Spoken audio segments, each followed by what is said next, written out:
We are back on Station 655, the Minarch, your favorite talk radio program for the brave soldiers of the Republic. I'm your host, CT-1586, aka Slackjack. From Coruscant to the far reaches of the Outer Rim, we have thoughts and opinions, and we want to hear from you. Folks, I am excited. I know you can't see it, but I've got goosebumps right now. What's a goose? I don't know, but we have something big planned today. Today, for the first time ever, we are going to have a live debate between two of the most influential figures on either side of the war, General Anakin Skywalker of the 501st and Count Dooku of the Confederacy of Independent Systems. General Skywalker, thank you for being with us. Thanks for having me. Anything for the Republic's finest. And, Count, you there? Hello? Is this thing on? Yeah, we can hear you just fine. No, you don't need to blow into it. We can hear you. We can hear you just fine. This is why I have my nephew set up these transmissions. Huh. Seems the illustrious Count Dooku is a little bit tech illiterate. Shut your insolent mouth, boy. Okay, remember. We're here to debate like civilized beings, right? Now, we have some questions from our loyal listeners for both of you. But first, why don't we start with an icebreaker? Sounds fine to me. No, thank you. I have a jar of butterscotch candies on my desk. What? No, not the mint, Count. An easy question to get us started. Oh. Well, then yes. Okay, so the first question. What is the best flavor of ice cream? Simple enough? That's easy. Rocky Road. No contest. Interesting. Count, your thoughts? Once again, young Skywalker shows his lack of forethought. It is obvious that vanilla is the best flavor of ice cream. Oh my God, you are such a boomer! Now hold on, General. Let's give him a chance to explain his position. Count? You see, Skywalker enjoys Rocky Road because he lacks creativity. Vanilla is not only delicious on its own, but it is the most versatile of all the ice cream flavors. Vanilla ice cream pairs with nearly any sweet. Cobbler, apple tart, pie.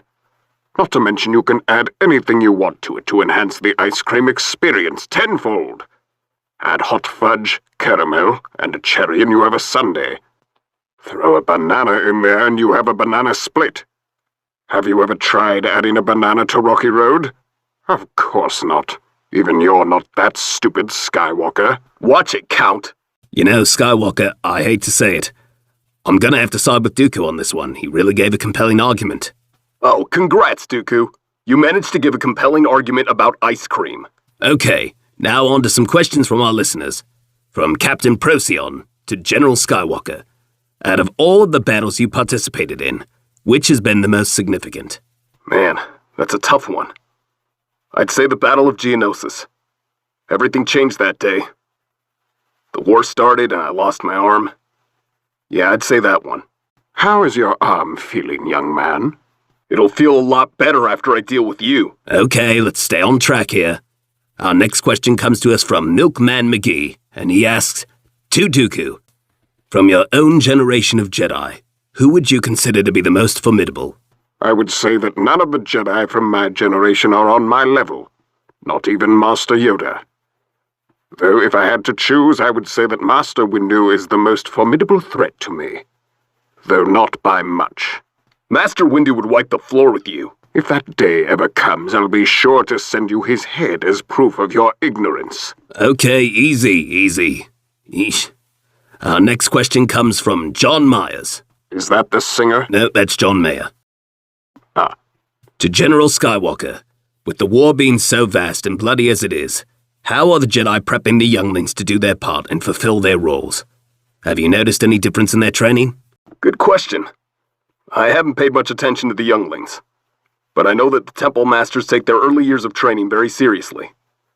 As long as we have dedicated Jedi teaching them what they need to know, they should be fine. How pitiful. Weakness has infested the heart of the Order, and so will it infest the hearts of those poor children. Dooku, don't make me mute you. Our next question comes from Nikola Arangelovic. I think that's it. And he asks, question for Dooku. Is Dooku your first name, or is it your last? Do you even have a regular name? Is Count your first name?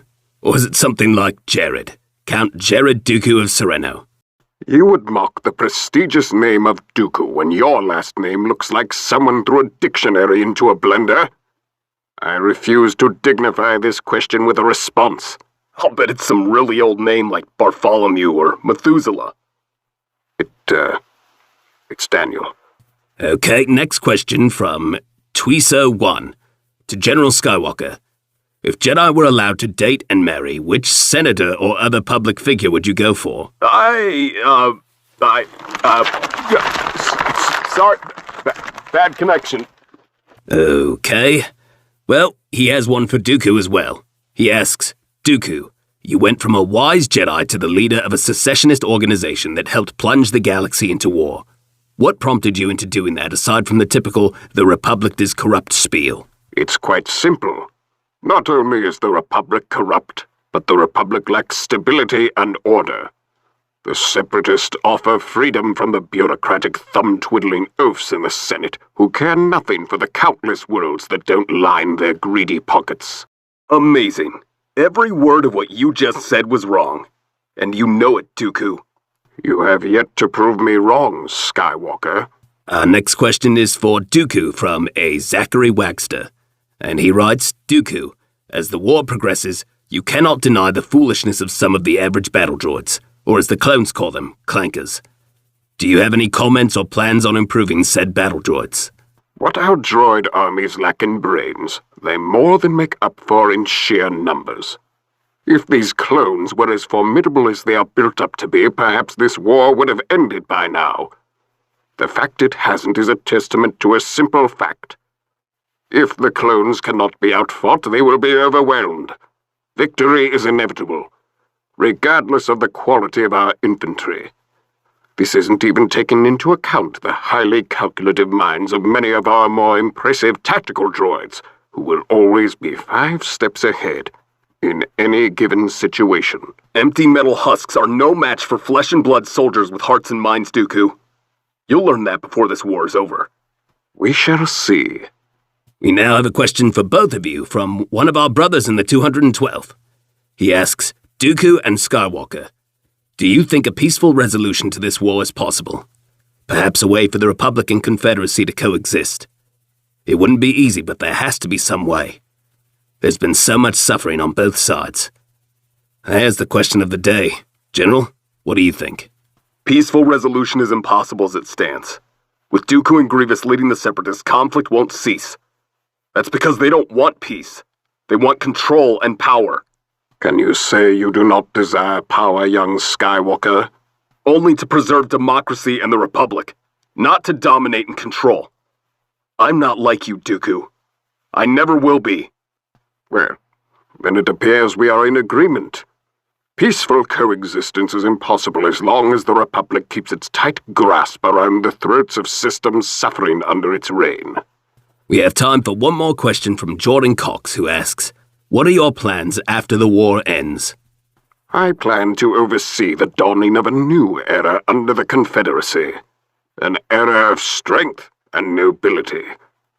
After the Republic has fallen, of course. Keep dreaming, Dooku. After this war's over, when I achieve the rank of Jedi Master, I'll use my power to put an end to any threats to freedom, including monsters like you. Easy there.